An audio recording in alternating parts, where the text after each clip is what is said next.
Hello friends, എല്ലാവർക്കും കാറ്റത്തേക്കിളിക്കൂടിന്റെ വരാനിരിക്കുന്ന ഒരു എപ്പിസോഡ് റിവ്യൂയിലേക്ക് സ്വാഗതം. ഈ റിവ്യൂ നിങ്ങൾക്ക് ഇഷ്ടമായെങ്കിൽ ലൈക്ക് ചെയ്തും സബ്സ്ക്രൈബ് ചെയ്തും സപ്പോർട്ട് ചെയ്യണേ. ഹോസ്റ്റലിൽ നിന്നും കിളിക്കൂട്ടിലേക്ക് മടങ്ങിയെത്തിയ നിധി വളരെ സന്തോഷത്തോടുകൂടി സുഭാഷ് ഉണ്ടാക്കിയ ഭക്ഷണം കഴിക്കുകയാണ്. സുഭാഷും നികേഷും ഹരീഷും പുഞ്ചിരിച്ച നിധിയെ തന്നെ നോക്കിയിരിക്കുമ്പോൾ കുറച്ചിപ്പുറത്തായി കസേരയിലിരിക്കുന്ന സുധീഷും നിധിയെ ശ്രദ്ധിക്കുകയാണ്. നിധി ആർത്തിയോടുകൂടി ഭക്ഷണം കഴിക്കുന്നത് കണ്ട് നികേഷ് ചോദിക്കുന്നു, എന്താ ഏട്ടത്തി, അവിടെ പട്ടിണിയായിരുന്നോ? ഹോസ്റ്റലിലെ ഭക്ഷണമൊന്നും കൊള്ളില്ലായിരുന്നോ? ഇത് കേട്ട് നിധി പുഞ്ചിരിച്ച നികേഷിനെ നോക്കുമ്പോൾ സുഭാഷ് പറയുകട, എടാ നികേഷ്, നീ മിണ്ടാതിരിക്കടാ, മോള് കഴിക്കട്ടെ. അപ്പൊ നിധി പറയുകട, അത് സാരമല്ല സുഭാഷ് ഏട്ടാ, അവിടുത്തെ ഭക്ഷണം കൊള്ളില്ലായിരുന്നു, അവിടെ എനിക്ക് ശരിയാകുന്നില്ലായിരുന്നു. ഞാൻ ഇവിടേക്ക് തിരിച്ചു വരാനുള്ള ഒരു കാരണം സുഭാഷ് ഏട്ടന്റെ ഭക്ഷണം കൂടിയാ. ഇത് കേട്ട് സുഭാഷും ഹരീഷും നികേഷും പുഞ്ചിരിച്ച നിധിയെ നോക്കുമ്പോൾ അവിടേക്ക് വന്ന ഭാസ്കരൻ എല്ലാവരെയും ശ്രദ്ധിക്കുകയാണ്. സുഭാഷ് പറയുന്നു, ഇരിക്കച്ച, ഇവിടെ ഇരുന്ന് കഴിക്കുന്നോ? ഇത് കേട്ട് ഭാസ്കരൻ മൂളുമ്പോൾ സുഭാഷ് പറയുകട, നികേഷ്, ആ ഭക്ഷണം ഇങ്ങോട്ട് നീക്കി വെക്ക്. അങ്ങനെ സുഭാഷ് ഒരു പ്ലേറ്റ് എടുത്ത് ഭാസ്കരനുള്ള ഭക്ഷണം വിളമ്പുമ്പോൾ നിധി പറയുന്നു, ഇരിക്കിരിക്ക്. ഇത് കേട്ട് ഭാസ്കരൻ അവിടേക്ക് ഇരുന്ന് നിധിയെയും സുധീഷിനെയും ശ്രദ്ധിക്കുകയാണ്. സുഭാഷ് ഭാസ്കരന് ഭക്ഷണം എടുത്തു കൊടുക്കുമ്പോൾ ഭാസ്കരനെ ഒന്ന് ശ്രദ്ധിച്ചിട്ട് നിധി പറയുന്നു, സുഭാഷ് ഏട്ടാ, ചിക്കനൊക്കെ സൂപ്പർ ആയിട്ടുണ്ട്.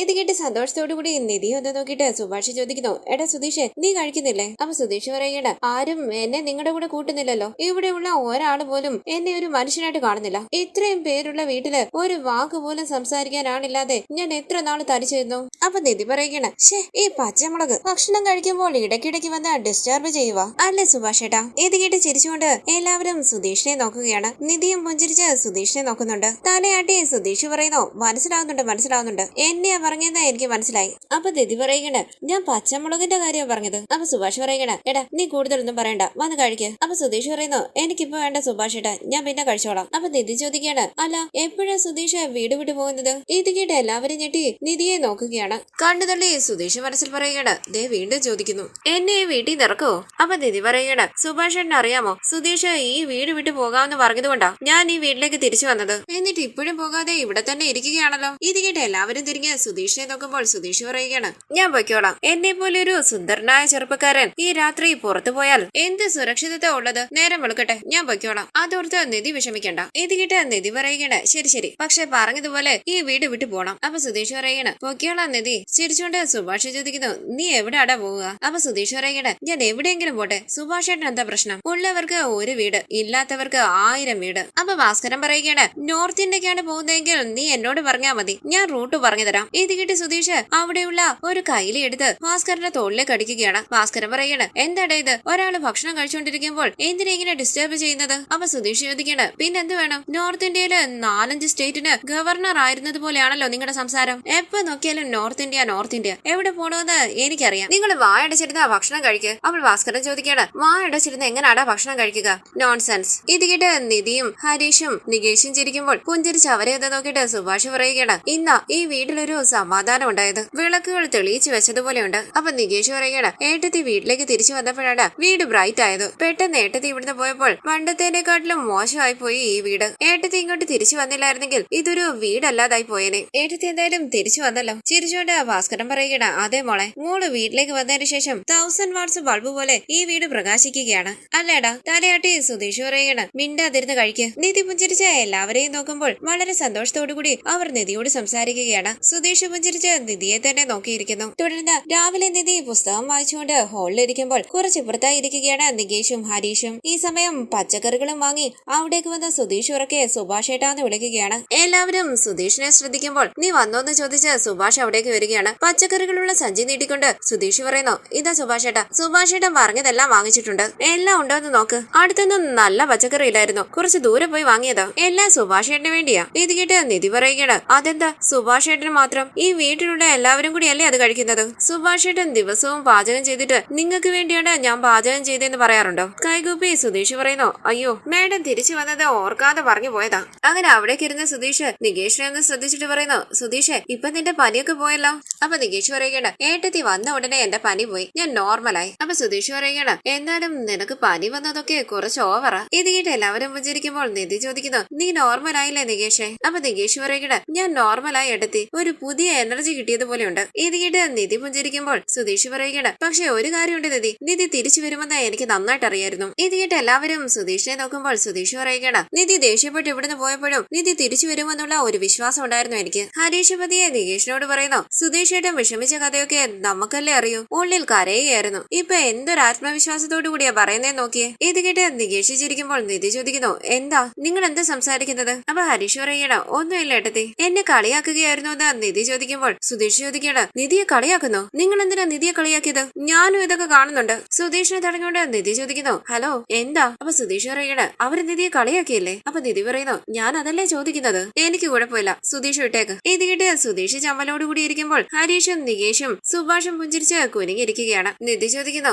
ഞാൻ തിരിച്ചു വരുമെന്ന് സുധീഷിന് എങ്ങനെ അറിയായിരുന്നു? അപ്പൊ നികേഷ് പറയുകയാണ്, സുധീഷ് ഏട്ടാ, എനിക്ക് പനി വന്നതുകൊണ്ടാ ഏട്ടത്തി തിരിച്ചു വന്നത്. പുഞ്ചിരിച്ച് സുധീഷ് പറയുന്നു, അതൊന്നും അല്ലടാ, നിനക്ക് പനി വന്നില്ലായിരുന്നെങ്കിലും നിധി ഇവിടെ തിരിച്ചു വരുമായിരുന്നു. ടെൻഷനോടുകൂടി ഹരീഷ് മനസ്സിൽ പറയുകയാണ്, ഈ സുധീഷ് ഏട്ടന് ആവശ്യമില്ലാത്ത കാര്യങ്ങളാണല്ലോ പറയുന്നത്. അപ്പൊ സുധീഷ് പറയുകയാണ്, നിധി ദേഷ്യപ്പെട്ട് ഈ വീട് വിട്ടിറങ്ങി പോയെങ്കിലും കഴുത്തിലുള്ള താലി ഇതുവരെ അഴിച്ചിട്ടില്ല. നിങ്ങളത് ശ്രദ്ധിച്ചില്ലേ? എനിക്ക് അപ്പോഴേ അറിയാമായിരുന്നു നിധിക്ക് ഈ വീടുമായിട്ട് ഒരു ബന്ധമുണ്ടെന്ന്. ദേഷ്യപ്പെട്ടു പോയവര് താലിയൊക്കെ അഴിച്ചു കളയേണ്ട സമയമായില്ലേ? പക്ഷേ താലി അഴിച്ചില്ല. അപ്പോഴേ എനിക്ക് അറിയാമായിരുന്നു നിധി തിരിച്ചു വരുമെന്ന്. ഇത് കേട്ട് നിധി തന്റെ താലിയിൽ പിടിച്ചു നോക്കുമ്പോൾ ടെൻഷനോടുകൂടി മുഖത്തോട് മുഖം നോക്കുകയാണ് സുഭാഷും നികേഷും ഹരീഷും. നിധി, ഞാൻ പറഞ്ഞത് ശരിയല്ലേന്ന് സുധീഷ് ചോദിക്കുമ്പോൾ ആ താലിയിൽ പിടിച്ച് സുധീഷിനെ നോക്കുകയാണ് നിധി. അപ്പൊ സുധീഷ് പറയുകയാണ്, നിധിയുടെ കഴുത്തിൽ ഈ താലി ഉള്ളപ്പോൾ ഇടയ്ക്കിടയ്ക്കെങ്കിലും നിധിക്ക് തോന്നില്ലേ ഈ വീട്ടിലേക്ക് തിരിച്ചു വരണമെന്ന്? അതുകൊണ്ടല്ലേ നിധി തിരിച്ചു വന്നത്? അങ്ങനെയാണോ എന്ന് നിധി ചോദിക്കുമ്പോൾ സുധീഷ് പറയുകയാണ്, അതെ നിധി താലി അഴിക്കാതെയിരുന്നില്ലേ? I like that. നിധി താലിയിൽ പിടിച്ച് നോക്കിക്കൊണ്ടിരിക്കുകയാണ്. സുധീഷ് സന്തോഷത്തോടുകൂടി നിധിയെ തന്നെ നോക്കിയിരിക്കുമ്പോൾ ടെൻഷനോടുകൂടി നിധിയെ ശ്രദ്ധിക്കുകയാണ് സുഭാഷും നികേഷും ഹരീഷും. സുധീഷിനെ ഒന്ന് നോക്കിയിട്ട് നിധി ആ താലി ഊരുമ്പോൾ ഞെട്ടി വിശ്വസിക്കാനാകാതെ നിധിയെ തന്നെ നോക്കുകയാണ് എല്ലാവരും. സുധീഷ് വിഷമത്തോടുകൂടി ഇരിക്കുന്നു. താലി ഊരി നിധി അവിടെ നിന്ന് എഴുന്നേറ്റ് സുധീഷിനെ ആ താലി കാണിക്കുമ്പോൾ സുധീഷ് അമ്പരന്ന് പതി അവിടെ നിന്ന് എഴുന്നേൽക്കുകയാണ്. ഹരീഷ് മനസ്സിൽ പറയുകയാണ്, സുധീഷ് ഏട്ടന്റെ ഒരു കാര്യം, ഈ നാവ് വെച്ച് വെറുതെ ഇരിക്കില്ല.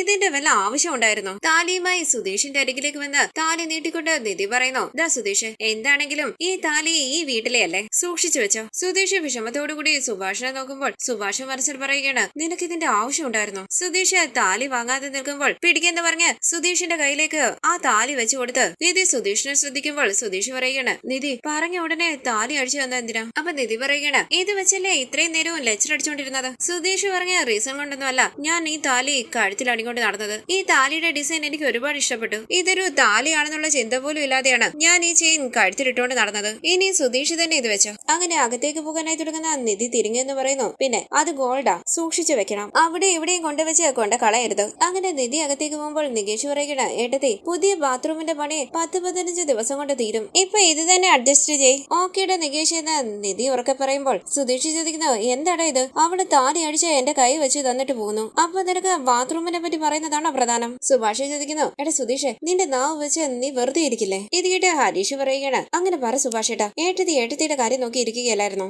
വെറുതെ താലിന്നും അതും ഇതും ഒക്കെ പറഞ്ഞ് ഇപ്പൊ താലി അടിച്ചു തന്നില്ലേ, സൂക്ഷിച്ചു വെച്ചോ. അപ്പൊ സുധീഷ് പറയുകയാണ്, എടാ അവളിങ്ങനെ അഴിച്ചു വരുമെന്ന് ഞാൻ വിചാരിച്ചതേ ഇല്ലടാ. അങ്ങനെ സുധീഷ് വിഷമത്തോടുകൂടി താലിയിലേക്ക് നോക്കുമ്പോൾ എല്ലാവരും സുധീഷിനെ ശ്രദ്ധിക്കുകയാണ്. ഒന്ന് ആലോചിച്ച് സുധീഷ് പറയുന്നു, ഒരുപക്ഷെ ഇങ്ങനെയായിരിക്കോ? അവള് പറഞ്ഞ കാര്യം നിങ്ങൾ ശ്രദ്ധിച്ചായിരുന്നോ? താലി കയ്യിലേക്ക് തരുമ്പോൾ സൂക്ഷിച്ചു വെക്കണമെന്ന് പറഞ്ഞിട്ടല്ലേ തന്നത്? അതിന്റെ അർത്ഥം എന്താ? തിരിച്ചു വന്നാ ഇത് വാങ്ങുമെന്നല്ലേ? ഇത് കേട്ട് ഹരീഷ് പറയുകടാ, അങ്ങനെയല്ല, സ്വർണ്ണം അല്ലേ നമ്മുടെ അമ്മയുടെ താലിമാല, അതുകൊണ്ടത് സൂക്ഷിച്ചു വെക്കണമെന്ന് പറഞ്ഞിട്ട് പോയതാ. അപ്പൊ സുധീഷ് പറയുകടാ, എടാ ഇതൊന്നും അവള് പറഞ്ഞില്ലല്ലോ, പിന്നെ നീ എന്തിനാ ഇങ്ങനെയൊക്കെ പറയുന്നത്? ഇത് കേട്ട് ഹരീഷ് പറയുന്നു, ഏട്ടത്തി ആ അർത്ഥത്തിലാ പറഞ്ഞത്, വിശ്വസിക്കുന്നെങ്കിൽ വിശ്വസിക്ക്, വിശ്വസിച്ചില്ലെങ്കിൽ പോ. അപ്പൊ സുധീഷ് പറയുകടാ, പക്ഷെ ഒരു കാര്യം ഉണ്ടടാ, ഇത് നമ്പർ 1 ദ്രോഹികളുടെ കുടുംബമാണ്. നിങ്ങൾക്ക് ആർക്കും എന്നെ കുറിച്ച് ഒരു വിചാരം ഇല്ല അല്ലേ? അവള് താലി അഴിച്ച് എന്റെ കൈ തന്നിട്ട് പോന്നു.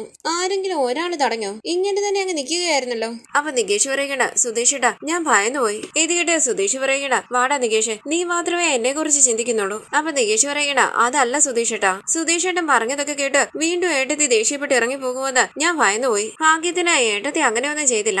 ഇത് കേട്ട് സുധീഷ് പറയുകട, അങ്ങനെ പറ, നിനക്ക് നിന്റെ സുധീഷേട്ടന്റെ ജീവിതത്തെ കുറിച്ച് ടെൻഷനൊന്നും ഇല്ലല്ലോ? നിനക്ക് എന്നോട് സ്നേഹമില്ലായിരിക്കും. സുഭാഷേട്ടൻ അങ്ങനെയാണോ? സുഭാഷേട്ടനും എന്നോട് സ്നേഹമില്ലേ? ഇങ്ങനെ നട്ടുവെച്ച മരം പോലെ നിൽക്കുന്നത് എന്തിനാ? ഞാൻ എന്ത് ചെയ്യാനാണെന്ന് സുഭാഷ് ചോദിക്കുമ്പോൾ സുധീഷ് പറയുകയാണ്, സുഭാഷേട്ടൻ ഒന്നും ചെയ്യാൻ കഴിയില്ല അല്ലേ? പോയി ഇഡ്ഡലി ഉണ്ടാക്ക്. അപ്പൊ ഹരീഷ് പറയുകയാണ്, സുധീഷേട്ടൻ വായി വന്ന് ഓരോന്ന് പറഞ്ഞിട്ട് ഏട്ടത്തി താലി അഴിച്ചു തന്നപ്പോൾ ഞങ്ങളെ വഴക്ക് പറയുകയാണോ? അപ്പൊ സുധീഷ് പറയുകയാണ്, എടാ അവളിങ്ങനെ താലി അഴിച്ചു തന്നപ്പോൾ എന്റെ വിഷമം നിങ്ങൾ ആരെങ്കിലും മനസ്സിലാക്കിയോ? അപ്പൊ ഹരീഷ് പറയുകയാണ്, സുധീഷേട്ടൻ മിണ്ടാതിരുന്നെങ്കിൽ ഇങ്ങനെ വല്ലതും സംഭവിക്കുമായിരുന്നോ? അപ്പൊ സുധീഷ് പറയുകയാണ്, അല്ലെങ്കിലും നീയൊക്കെ എന്നെ പറയത്തുള്ളൂ, എന്നെ കുറ്റപ്പെടുത്തിക്കോ. എനിക്ക് വേണ്ടി ഇനി ആലോചിച്ച് ആരും നിധിയോട് സംസാരിക്കണ്ട. നിങ്ങൾ എഴുതി വെച്ചോ, അധികം വൈകാതെ അവള് തന്നെ എന്റെ അടുത്ത് വന്നിട്ട് ഈ താലി എന്റെ കഴുത്തിലിട്ടതാന്ന് പറയും. അന്ന് കണ്ടോളാം നിങ്ങളെ എല്ലാവരെയും. അങ്ങനെ സുധീഷ് താലിയുമായി ദേഷ്യത്തോടുകൂടി അവിടെ വന്ന് പോകുമ്പോൾ വിഷമത്തോടുകൂടി നിൽക്കുകയാണ് എല്ലാവരും. പുറത്തേക്ക് ഇറങ്ങി വന്ന് താലിയിലേക്ക് നോക്കുന്ന സുധീഷ് ഓർക്കുകയാണ് നിധി താലി അഴിച്ച് സുധീഷിന്റെ കയ്യിലേക്ക് കൊടുത്തത്. തുടർന്ന് സുധീഷ് മനസ്സിൽ പറയുകയാണ് താലി അഴിച്ചു തന്നാൽ എല്ലാം അവസാനിച്ചെന്നാണോ വിചാരം? നിധിയുടെ കഴുത്തിലേക്ക് ഈ താലി അണിയുന്നത് വരെ ഇത് എന്റെ കഴുത്തിൽ കിടക്കട്ടെ. അങ്ങനെ ആ താലി തന്റെ കഴുത്തിലേക്കിട്ട് ദേഷ്യത്തോടുകൂടി അവിടെ നിന്ന് പോവുകയാണ് സുധീഷ്. തുടർന്ന് ഹരീഷിന്റെ വർക്ക്ഷോപ്പിലേക്ക് വന്ന് വിഷമത്തോടുകൂടി സുധീഷ് ഓർക്കുകയാണ് നിധിയുടെ വാക്കുകൾ. സുധീഷ് പറഞ്ഞ റീസൺ കൊണ്ടൊന്നുമല്ല ഞാൻ ഈ താലി കഴുത്തിൽ അണിങ്ങോട്ട് നടന്നത്. അത് കഴുത്തിൽ ഡിസൈൻ ആയിട്ടുള്ള ഒരു ചെയിൻ പോലെ ഉണ്ടായിരുന്നു. ഇത് താലിയാണെന്നുള്ള ചിന്ത പോലും ഇല്ലാതെയാണ് ഞാൻ ഇത് കഴുത്തിൽ ഇട്ടുകൊണ്ട് നടന്നത്. തുടർന്ന് സുധീഷ് മനസ്സിൽ പറയുകയാണ് എങ്കിലും അവൾ ഇങ്ങനെ ചെയ്തല്ലോ, അവൾക്ക് എങ്ങനെ തോന്നി ഇങ്ങനെ ചെയ്യാൻ? ഇത് കേട്ട് ചന്തു ചോദിക്കുകയാണ് സുധീഷ് ഏട്ടാ ഞാൻ വന്നത് മുതൽ ശ്രദ്ധിക്കുക എന്തൊക്കെയോ പറയുന്നുണ്ടല്ലോ, എന്തു പറ്റി? അപ്പൊ സുധീഷ് പറയുകയാണ് എടാ താലി പെട്ടെന്ന് അഴിച്ചു തന്നടാ. ആരെന്ന് ടിറ്റോയും ചന്തുവും ചോദിക്കുമ്പോൾ സുധീഷ് പറയുകയാണ് വേറെ ആര്? എന്റെ ഭാര്യ. ഓ അത്രേ ഉള്ളോന്ന് ടിറ്റോ ചോദിക്കുമ്പോൾ സുധീഷ് പറയുകയാണ് അത്രേ ഉള്ളോന്നോ? ഒരു താലി ഒരു ഭാര്യ അഴിച്ചു വെക്കുന്നത് ശരിയാണോ? എന്റെ മനസ്സ് എന്തുമാത്രം വിഷമിച്ചെന്നറിയാമോ? എന്താ ആശാനെ പറ്റിയതെന്ന് ടിറ്റോ ചോദിക്കുമ്പോൾ ഹരീഷ് പറയുകയാണ് നീ അത് വിടടാ, കുറച്ചു നേരത്തേക്ക് ഇങ്ങനെ പുലമ്പും, പിന്നെ എല്ലാം ശരിയായിക്കോളും, നീ നിന്റെ ജോലി ചെയ്യ്. അങ്ങനെ അവർ ജോലികൾ ചെയ്യുമ്പോൾ വിഷമത്തോടുകൂടി അവരെ ഒന്ന് നോക്കിയിട്ട് സുധീഷ് ഓർക്കുകയാണ് നിധി താലി അഴിച്ച് തന്റെ കയ്യിലേക്ക് തന്നത്. തുടർന്ന് അവിടേക്ക് വന്ന നീതു സുധീഷ് വിഷമത്തോടുകൂടി ഇരിക്കുന്നത് കണ്ട് കാര്യം അന്വേഷിക്കുകയാണ്. ഏട്ടത്തി വീട്ടിലേക്ക് തിരിച്ചു വന്നല്ലോ, സന്തോഷിക്കേണ്ട സമയമല്ലേന്ന് നീതു പറയുമ്പോൾ സുധീഷ് പറയുകയാണ് അവള് വീട്ടിലേക്ക് തിരിച്ചു വന്നു, പക്ഷെ പെട്ടെന്ന് താലി അഴിച്ച് കൈ തന്നു. ഇത് കേട്ട് നീതു ചോദിക്കണം അത്രേ ഉള്ളോ? എന്തു പറ്റി?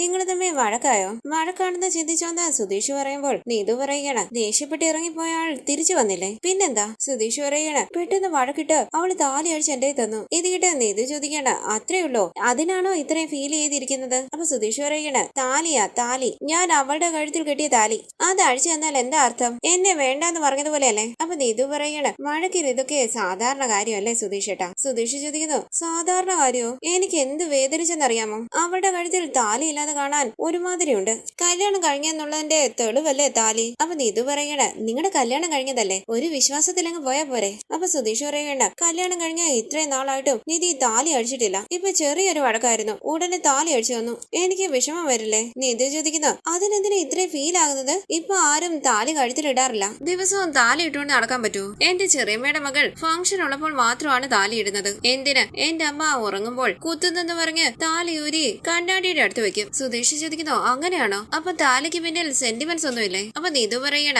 അതൊന്നുമില്ല, നിങ്ങൾ തമ്മിൽ എന്താ വഴക്ക്? അതൊന്നും നിന്നോട് പറയാൻ പറ്റില്ലെന്ന് സുധീഷ് പറയുമ്പോൾ നീതു പറയണ നിങ്ങളുടെ വഴക്ക് തീർത്ത് നിങ്ങളെ സന്തോഷമായിട്ട് ജീവിക്കാൻ ഞാൻ ഒരു വഴി പറയട്ടെ. എന്താ വഴിയെന്ന് സുധീഷ് ആകാംക്ഷയോടുകൂടി ചോദിക്കുമ്പോൾ നീതു പറയണ ഇനി നീതു കടയിലേക്ക് വരുമ്പോൾ അവളെ വഴക്ക് പറയാൻ പാടില്ല, അപമാനിക്കാൻ പാടില്ല, മര്യാദയ്ക്ക് പെരുമാറണം. ഇതൊക്കെ ചെയ്താൽ നിങ്ങളുടെ husband and wife relationship strong ആയിരിക്കും. എന്താ ചെയ്യോ? ഇത് കേട്ട് സുധീഷ് പറയണ നീ പോ, വലിയ എന്തോ കാര്യം പറയാൻ വരികയാണെന്ന് വിചാരിച്ചിട്ട് ഇത് പറയാനാണോ ഇത്രയും ബിൽഡപ്പ് തന്നത്? മനുഷ്യന്റെ വിഷമം അറിയാതെ ഓരോന്ന് പറയുന്നു. അപ്പൊ നീതു പറയണ ഇങ്ങനെയൊക്കെ സംസാരിച്ചാൽ വേറെ എന്ത് ചെയ്യാനാ? താലി അഴിച്ചു തരും, ഇന്ന് താലി അഴിച്ചു തന്നതേ ഉള്ളൂ, നാളെ താലി അഴിച്ച് മുഖത്തേക്ക് വലിച്ചെറിയും. വിരൽ ചൂണ്ടി സുധീഷ് പറയണ വായടക്കടി, കുറച്ച് ഓവർ ആവുന്നുണ്ട്.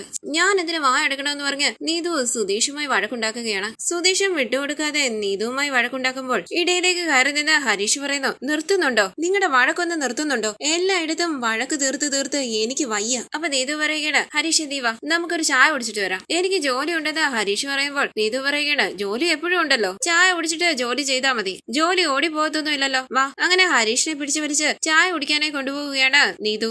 ഇത് കണ്ട് വിഷമത്തോടു കൂടിയിരിക്കുന്ന സുധീഷ് പറയുകയാണ് ഞാനൊഴിച്ച് ബാക്കി എല്ലാവരും സന്തോഷമായിട്ടാണ് ജീവിക്കുന്നത്. അങ്ങനെ സുധീഷ് വിഷമത്തോടു കൂടി ആലോചിച്ചിരിക്കുകയാണ്. ഈ സീരിയലിന്റെ കൂടുതൽ വീഡിയോസിനായി ചാനൽ സബ്സ്ക്രൈബ് ചെയ്ത് സപ്പോർട്ട് ചെയ്യണേ. താങ്ക്